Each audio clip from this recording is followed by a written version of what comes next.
দর্শক দেখতে পাচ্ছেন সৌদি আম্বার খেজুর গাছ। এইটাও হচ্ছে আমাদের এখানে কয়েকটা লাগানো আছে। এইটার বিশেষত্বটা আমি বলে রাখি, এইটা আমার মামার বাড়িতে, আর সামনের বছর এটাতে ফল ধরার সম্ভাবনা আছে। কারণ এইটা হলো আম্বার খেজুর, যেটা সৌদির সেই বড় আম্বার খেজুর। এবার তার হজ শেষে আমি কিছুটা নিয়ে আসছিলাম। তো এর আগে এই খেজুরগুলা আমার মামা বাজার থেকে ক্রয় করেন, সবচেয়ে বড় জাতেরটা।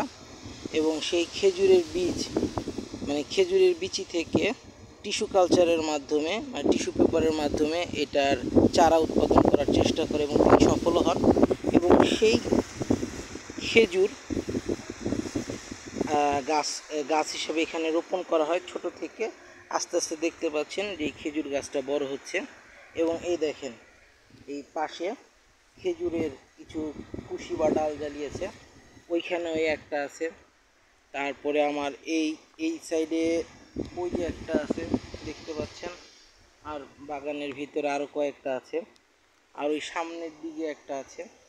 এগুলোর মূল কারণ হচ্ছে এই খেজুর গাছগুলো থেকে যে উৎপাদিত ফলগুলো হবে, এটা দ্বারা আপনারা আমার চ্যানেলে দেখতে পারবেন অথেন্টিক পিওর বিষমুক্ত রাসায়নিক সারমুক্ত দেশি সার পদ্ধতির মাধ্যমে উৎপাদিত খেজুর থেকে খেজুর চকলেট বা খেজুরের জুস আমি কীভাবে তৈরি করি সেটাও আমার চ্যানেলে দেখতে পারবেন। তাই আমি আপনাদেরকে এই গাছগুলো দেখিয়ে দিলাম।